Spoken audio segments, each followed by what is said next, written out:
Gurur Gurutamo Dhama Satyas Satya Parakramah Nimisho Nimishasragvi Vachaspati Rudaradhihi Gurur Gurutamo Dhama Gurur Gurutamo Dhama Gurur Gurutamo Dhama Satyas Satya Parakramah Satyas Satya Parakramah Satyas Satya Parakramah Nimisho Nimishasragvi Nimisho Nimishasragvi Nimisho Nimishasragvi Vachaspati Rudaradhihi Vachaspati Rudaradhihi Vachaspati Rudaradhihi Gurur Gurutamo Dhama Satyas Satya Parakramah Nimisho Nimishasragvi Vachaspati Rudaradhihi. In this shloka number 23, we have 9 names from 209 to 217. The 209th nama is Guruhu. For the purpose of Pushparchana, we say Om Gurave Namaha. The nama comes as an upasarga, a prefix to the next nama Gurottamaha, and as a pratyayam to the nama Devabhrit Guruhu in shloka number 52. Grammar rule emphasizes that Guruhu should be used with the visarga, that hu sound, added to the end when used as a subject, a nominative singular form represented by the colon. However, the word is often used without the visarga, so I deliberately use it interchangeably. Also, I want to emphasize here that I have heard several people use the word Guruve Namaha for Pushparchana. Grammatically, it is wrong. We should say Om Gurave Namaha. The U is a wrong usage. The Gurave should be used. This is called the fourth vibhakti in Sanskrit grammar, which emphasizes to whom. I pay my respects, which is namaha, to the Guru. Hence, Gurave Namaha. Guruve is incorrect from all the 8 vibhaktis in Sanskrit grammar. The 8th vibhakti is associated to addressing somebody. It is generally done with the inclusion of the sound O, not U. The U as it comes in Guruve Namaha is seen closer to O. If one does take it as the 8th vibhakti, it would mean, Hey Guru, do Namaskar. So, Gurave Namaha is the right way to express our Namaskar to the Guru. Again, for Gurottamaha, the O comes because of Sandhi, not Vibhakti. Sandhi is when two words are joined, like Surya plus Udayah becomes Suryodaya. Well, apologies for the deviation, but I thought this will be a good note to address here. Now, going into the Nama, there are some traditions that combine this and the next Nama as Gurur Gurottamaha. General use of the word Guru represents a teacher. However, Sanskrit language distinguishes them clearly. Guru is one who removes the darkness or ignorance. The one who teaches any field of study in a methodical manner is called Acharya. The Charati in Acharya represents one who follows a specific path, as in a specific method of teaching. Guru is one who removes the ignorance, which is referred to as the darkness of the unknown. Just because one teaches something, one does not become a Guru. As Chaitanyam, it is the Paramatma Swarupam that removes all our ignorances. Hence, Paramatma is called Guruhu. Shankaracharya gives his anubhavam as Sarva Vidyanam Upadeshtatvat Sarvesham Janakatvadva. Provider of every form of vidya, which is education, and adds being the one who gives birth to all. This is intricate and worth deep contemplations, especially in relation to Pita, the role of a father that we saw with Prajapati earlier. We take the value that this Jagat, the entire world, which provides experiences in the form of Bhagavan being the Guru. Every moment, every being, every object and every experience contributes to removing the ignorance in me is the value that we take for meditation. The 210th Nama is Gurottamaha. For the purpose of Pushparchana, we say Om Gurottamaya Namaha. Uttamam means most superior. Thus, the value attribution in this Nama is that Bhagavan is the most superior Guru. This is established in the Shvetashvatara Upanishad. This mantra from the Upanishad, which is used as a reference, also features as the 10th of the Dasashanti Patham, chanted prior to Brahma Sutra. Yo Brahmanam Vidadhati Purvam Yo Vai Vedamscha Prahinoti Tasmai Tamha Devam Atma Buddhi Prakasham Mumukshurvai Sharanamaham Prapadye. That Parabrahma who created the Chaturmukha Brahma and gave the Vedas, and the same Parabrahma who brightens my intellect from within, I, as a seeker, surrender unto him. Shankaracharya expresses the same as Virinchi Adhinamapi Brahma Vidya Sampradayakatvat, is the way he expresses. Virinchi refers to the Chaturmukha Brahma.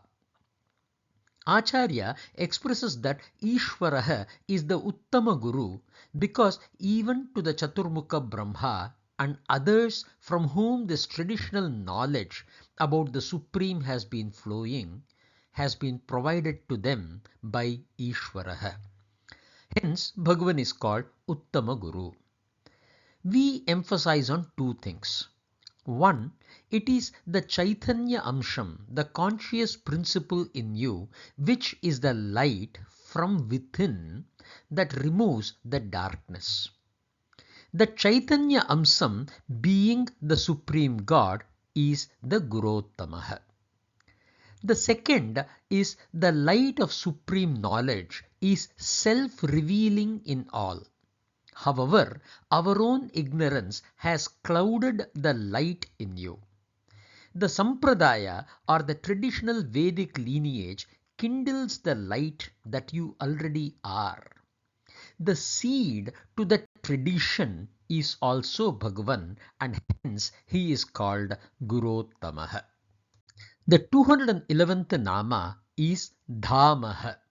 For the purpose of Pushparchana, we say Om Dhamne Namaha. The Nama was earlier seen as a pratyayam, a suffix to the Nama Trikakubdhama in shloka number 7. Dham is more commonly used for abode or the place of residence.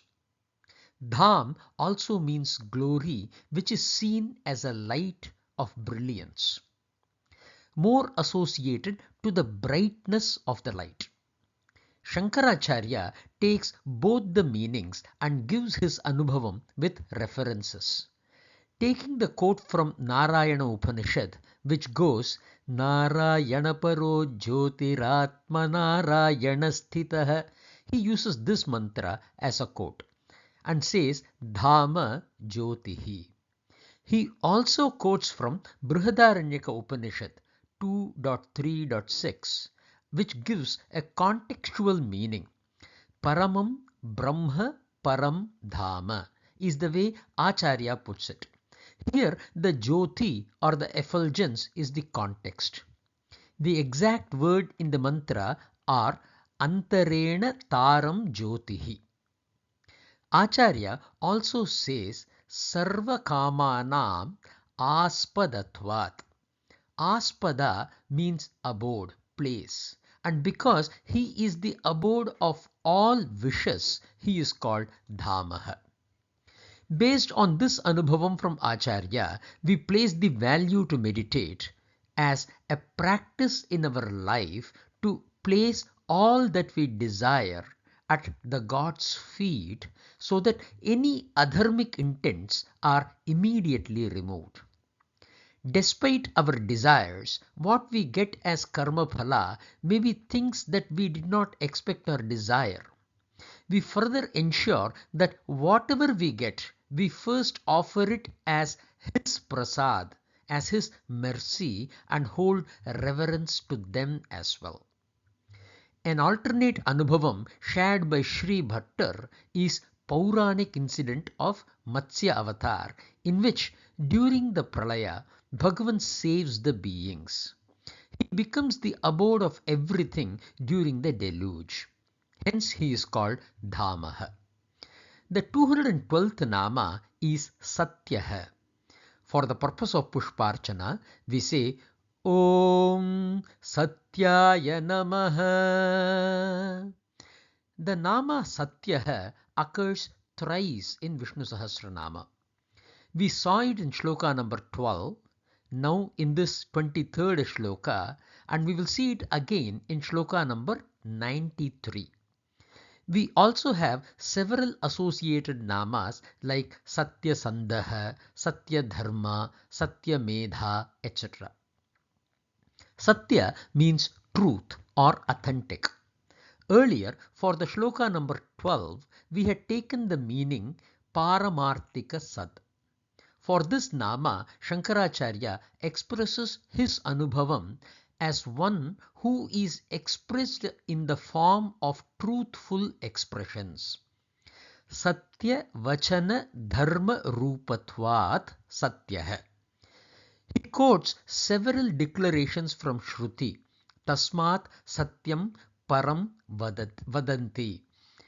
Satyasya Satyam. Pranavai Satyam Tesham. And so on. Many of them. In spirituality, we give an emphasis to the principle that you develop sadbhavana, leading a life of truth. This means a lifestyle in which we keep all options and look at all possibilities of what comes across to us as truth. We follow the path of realizing what you believe and drive your focus and remove the belief and reach the truth. Belief is an acceptance to one of the possibilities.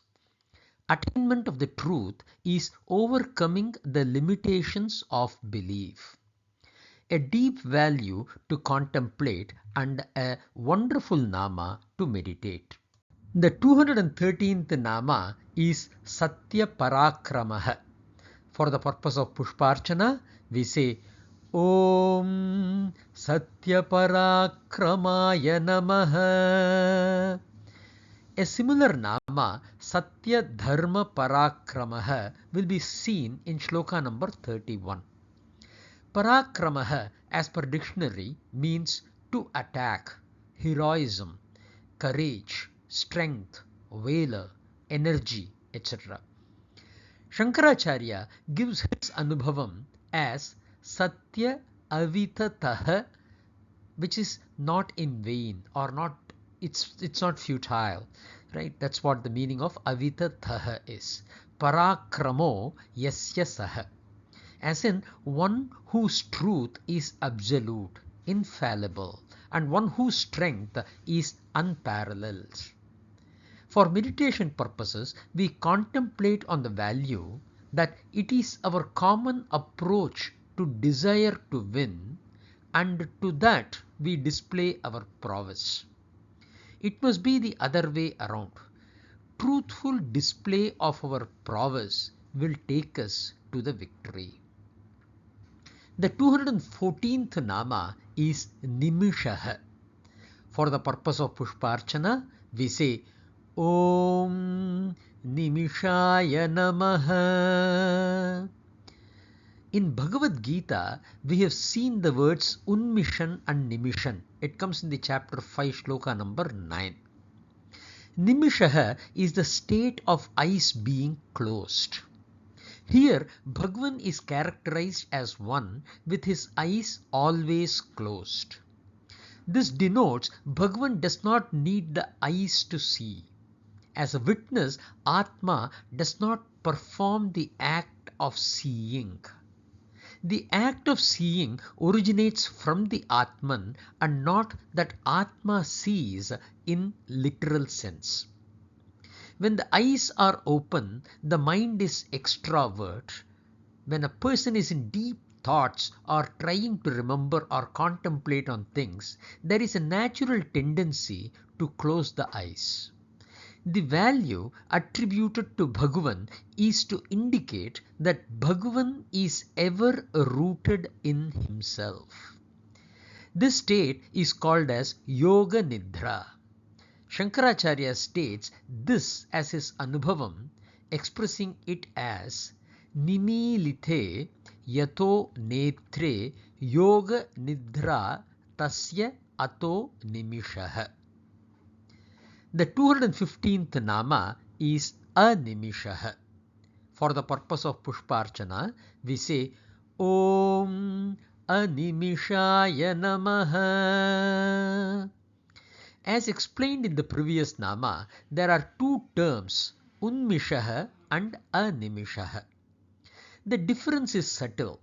The action of opening the eyes is Unmishaha, and the state of eyes being ever open is Animishaha. This is an exact opposite of the previous Nama. There will be several such instances of contradictory expressions that we will see. These are not contradictions, but the means to convey, like for this instance, to see something beyond which words cannot express. The reason why we are able to know we were in deep sleep is because the soul was awake and witnessing it. Another interpretation of this Nama is a direct reference given to Bhagavan's Matsya avatar, the form of fish. Fish do not have eyelids like we do. We give the emphasis that it reflects the Atma Swarupa, which is always awake and witnessing. Shankaracharya expresses this Anubhavam as Matsya Rupataya va Atma Rupataya va Animishaha Nitya Prabuddha Swarupatvat Animishaha. Prabuddha means awakened. One who is awake at all times is Animishaha. The 216th Nama is Sragvi. For the purpose of Pushparchana, we say Om Sragvine Namaha. The term Srag means garland. As per dictionary, the meaning for the word Sragvat is wearing a wreath and possessed of garlands. Lord Vishnu is depicted as always wearing a garland called Vaijayanti. The Puranic depiction is that Vaijayanti is made of pearl, ruby, emerald, sapphire and diamond, which represent taste, sight, sound, smell and sensation. Shankaracharya expresses his Anubhavam as Bhuta Tanmatra Rupam Vaijayantya Akhyam Srujam Nityam Bibharti. The Tanmatra is atomic or subtle element. The value attributed on the Nama is that the five Jnanendriyas, the sense organs, should be the garland that one associates the soul with at all times. As soon as they are removed from the soul, as in attached to the ego, the decay starts. The nama should also remind us of our devotion to God to keep us from decay. The 217th nama is Vachaspatirudaradhihi. For the purpose of Pushparchana, we say Om Vachaspatirudaradhiye Namaha. Some traditions see this nama as two, Vachaspati and Udaradhihi. We will explain the nama in all the three variations. Vachaspati is Vak plus Patihi, the Lord of speech.